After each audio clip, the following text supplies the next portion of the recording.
நமஸ்காரம். நாம் குடும்பத்தில் எப்படி நடந்து கொள்ள வேண்டும் என்பதை பல சமயங்களில் நம் முன்னோர்களை பார்த்து தெரிந்து கொள்ளலாம். ஒரு சில இடங்களில் பெருமானையும் பார்த்து தெரிந்து கொள்ளலாம். எப்போதும் மகாலட்சுமி பகவான் அவதரிக்கும் போது கூடவே பிறக்கிறாள். அதற்கொரு காரணம் உள்ளது.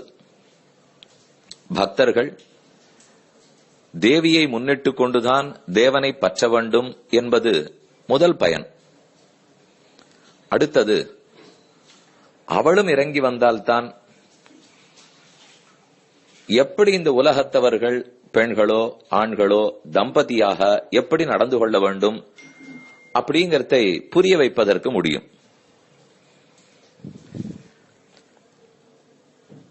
ருக்மிணியாக கிருஷ்ணாவதாரத்தின் போதும் சீதையாக ராமாவதாரத்தின் போதும் இப்படி பிராட்டி விடாமலே பிறக்கிறாள். அந்த தாயாருடைய அந்த மகாலட்சுமியினுடைய பாவனையை ஆழ்வார்கள் அடைகின்றனர். பெருமானை அனுபவிக்க வேணும் என்கிற ஆசை ஆழ்வாருக்கு எழுகிறது. அந்த காதல் முற்றுகிறது. உடனே தங்களையே லட்சுமி தேவியைப் போலே, ருக்மிணியைப் போலே, சீதையைப் போலே, பூமாதேவியைப் போலே நினைத்துக் கொள்கின்றனர். பெண்களுக்கோ ஆணுக்கோ காதல் அதிகமாக போனால் அது ஊடலில் முடியலாம். ஊடல் என்பது அதிகமான காதலால் ஏற்படும் கோபம். அது உண்மையான கோபம் அல்ல, பொய்க்கோபம். அந்த கோபம் தன்னடையே முடிந்து மறுபடியும் ஆனந்தத்தில் தான் சேரும். இதைப்போல் ஆழ்வார்களிலே மூவர் பெருமானோடே ஊடி உள்ளனர். நம்மாழ்வார், குலசேகராழ்வார், திருமங்கை ஆழ்வார் ஆகிய மூன்று பேரும் பகவானோடு ஊடினர், கோபப்பட்டனர். ஊடலும் போது என்னாகும்? அந்த நாயகனே கிட்டக்க வந்து பேச வந்தாலும் நீ வராதே, தள்ளிப்போ அப்படின்னு கோபத்தோட நாயகி கூறுவாள். அதுதான் ஆழ்வாரிடத்திலும் நடந்தது. நம்மாழ்வார் பராங்குஷ நாயகி, குலசேகராழ்வார் குலசேகர நாயகி, திருமங்கை ஆழ்வார் பரகால நாயகி. இதுதான் அவர்கள் நாயிகா பாவத்தில் இருக்கிறச்சே இடப்பட்ட திருநாமம். இந்த மூணு பேரும் 10 பாடல்களாலே பெருமானோடே ஊடி உள்ளனர். இதை பற்றி உரையாசிரியர்கள் சொல்லும் போது, நம்மாழ்வார் ஊடும்போது அவருடைய வன்மையெல்லாம் தெரியும். குலசேகரர் ஊடினால் அவர் அரசனாக பிறந்தவர். அதனால தன்னுடைய அரசுத்தன்மை, ராஜகுல மாகாத்மியம் தெரியும். திருமங்கையாழ்வார் பரகால நாயகி ஊடினார், அவருடைய மென்மையெல்லாம் தெரியும். அப்ப நம்மாழ்வார் ஊடினா வன்மையா ஊடுவராம். திருமங்கையாழ்வார் பரகால நாயகி ஊடினார், மென்மையாக ஊடுவராம். அப்படி என்ன இவர்களுக்கு ஊடலுக்கு காரணம்? பெருமான் ஓரிடத்தில் இவளை சந்திக்கிறேன், 6 மணிக்கு வா என்று கூறியிருந்தான். ஆனால் 6 மணிக்கு வரவில்லை, 6:15 ஆகிவிட்டது. அதனால் தான் கோபப்பட்டார் நம்மாழ்வார்.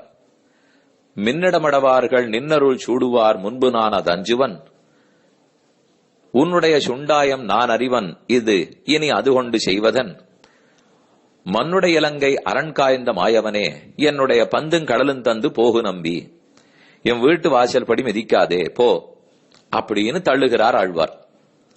இப்படி கூடவா பகவான் வந்தா ஒருத்தர் செய்வர்? நமக்கு சட்டுன்னு என்ன தோணும்னால், நாங்கள்லாம் கதவை திறந்து வைத்துக் கொண்டு பெருமான் வருவரான்னு காத்திருக்கும் போது ஆழ்வார் போ என்று சொல்கிறாரே, அப்ப நம்மாழ்வாரை விட நம்ம பக்தி தேவலை போல் இருக்கே என்று தோணலாம். நம் பக்தியை விட ஆழ்வாருடையது பல மடங்கு உயர்ந்தது. அவருக்கு அவனை தவிர வேறு நினைவே கிடையாது. அந்த அளவுக்கு காதல் முற்றினபடியால் தான் அவனோடு அது கோபம் அளவுக்கு போய்விட்டது. ஆனால் நன்னிலை யோசித்து பாருங்கள். நமக்கு பெருமானிடத்தில் காதலும் இல்லை, மோதலும் இல்லை, விருப்பும் இல்லை, வெறுப்பும் இல்லை. நினைத்தால்தானே. ஒருத்தரை பத்தி எவ்வளவுக்கு எவ்வளவு நினைக்கிறோமோ அத்தனைக்கத்தனை தான் கோபமும் வரும், காதலும் வரும், வெறுப்பும் வரும். நாம் அவரை எப்போதோ ஒரு முறை நினைத்தால் அப்ப எப்படி காமம் வரும், எப்படி கோபம் வரும்? ரெண்டுமே வராது. விருப்பம் இல்லை, வெறுப்பும் இல்லை. வேடிக்கையா சொல்லணும்னால் சிறந்த ஞானிகள், அப்படியே வைராக்கியத்தோட இருக்கிறவா, விருப்பு வெறுப்புகளுக்கு அப்பாற்பட்டு இருக்கிறார்கள் என்று சொல்லுகிறோம். ஆனா இப்ப பகவான் விஷயத்திலே நாமும் விருப்பு வெறுப்புக்கு அப்பாற்பட்டு இருக்கோம். எவ்வளவு சிறந்த ஞானி, எவ்வளவு உயர்ந்த வைராக்கியத்தோடு இருக்கும் பாருங்க. அப்படி அர்த்தம், பெருமான நினைத்த அதீத விருப்பம் வர வேண்டும். அவர் காட்சி கொடுக்கவில்லைன்னு நினைக்கும் போது அதுவே வெறுப்பாக மாறி ஊட வேண்டும். அந்த ஊடலை தீர்ப்பதற்காக பெருமான் காட்சி தரும் போது மறுபடியும் பக்தனைப் போல் அவன் திருவடியே பற்றி கொண்டு கதற வேண்டும். இதைத்தான் நம்மாழ்வார் செய்து கொண்டு வந்தார். இதைத்தான் குலசேகர ஆழ்வாரும் தான் அரசன்னு பாராமல் தன்னையே ஒரு பெண்ணாக நினைத்துக் கொண்டு, ஒரு கோபிகா ஸ்திரீயாக கொண்டு, இன்னமென் கையக தீங்கொரு நாள் வருதியேல் என் சினம் தீர்வன் நானே. ரொம்ப நாளா நீ வரலே கோவிச்சிருந்தேன், இத்தனை மணிக்கு வர சொன்னேன், நீ வரல, நீ வந்தியானா என் கோபத்தை தீத்துக்கு போறேன் எப்படின்னு பகவான் கேட்டான். அடிப்பியா? என்ன பண்ணுவாய்? ஓ, அடித்தா அவனை தொடணும், தொட்டா அவனுக்கு ரொம்ப பிடிக்கும், அதனாலே நாயகனுக்கு விருப்பம் இல்லாத செய்யணும். அவர் வந்து வந்து சுத்தி சுத்தி காத்துட்டு இருக்கிறச்சே அவரை திரும்ப பாராமல் முகத்தை திருப்பி கொள்ள வேண்டுமா? அப்படின்னா பெருமாள் தவிச்சே படுவாராம். அதுதான் கோபத்தை தீர்த்து கொள்ளும் முறைங்கிறார். அதே போல திருமங்கையாழ்வார் சொல்லும் போதும் காதில் கடிப்பிட்டு கலிங்க முடுத்து தாது நல்ல தன்னந்துடாய் குடணிந்து போது மறுத்து புறமே வந்து நீர் எதுக்கு இப்ப நேரம் கழிச்சு 6:15 மணிக்கு வந்துட்டு சுத்தி சுத்தி வருகிறாய், வராதே போ, உன்னை நான் வர சொல்லலே என்று மென்மையோட ஊடுகிறார். அப்ப இந்த ஊடல்ங்கிறதே காதலின் பக்குவமான தன்மை, வளர்ந்த தன்மை. பக்தி மிகுமானால் அப்போது பெருமானிடத்தில் சற்றே கோபப்படலாம். அதுவும் என்ன, பொய்க்கோபம். அவர் அந்த காட்சி கொடுத்து விட்டால் அத்தனை மறந்து போய் ஓடோடி பெருமானுடைய திருவடியே பற்றுவதான் பக்திக்கே அடையாளம். அந்த பக்தர்களாய் நாமும் மெதுமெதுவே முன்னேற வேண்டும் என்று வேண்டிக் கொள்வோம். ஒரு முக்கியமான வேண்டுகோள், நாள் செல்கிறது. இந்த மாதம் 21ஆம் தேதி வரைதான் கேலண்டர் புக் பண்ணுவதற்கு முடியும். ரொம்ப முக்கியமான கேலண்டர். இன்னும் உங்களில் பலரும் அதை புக் செய்ய வேண்டி இருக்கிறது. ஒரே மழையா இருந்தது, தீபாவளி, அதனால நேரம் கடந்து போச்சு. வேண்டாம், இனிமேல் கிடுகிடுன்னு சிட்டி யூனியன் பேங்குக்கு போய் அவசியம் என் பணி குழுவில் இருக்கும் ஒவ்வொருத்தரும், இப்ப 36,000 பேர் இருக்கீர்கள், ஒவ்வொருத்தரும் உடனடியா போய் புக் பண்ணணும். போகிறதுக்கு முடியலனால் kinchit.org KINCHIT.org வலைத்தளத்தில் உடனே புக் செய்யவும். உங்கள் நண்பர்கள், உறவினர்கள் 5 பேரிடத்திலாவது சொல்லி பண்ணி இந்த ஒரு முக்கியமான பணிக்கு உங்களுடைய உதவிக்கரத்தை கொடுக்கணும்னு வேண்டிக் கொண்டிருக்கிறேன். கண்டிப்பா நீங்க செய்து கொடுப்பீர்கள் நம்புகிறேன். 108 திவ்ய தேசம், அதற்குரிய DVD, உபன்யாசம், கை புத்தகம் எல்லாம் போட்டிருக்கோம். அதுல அவ்வளவு சுலபத்தில் கிட்டாது.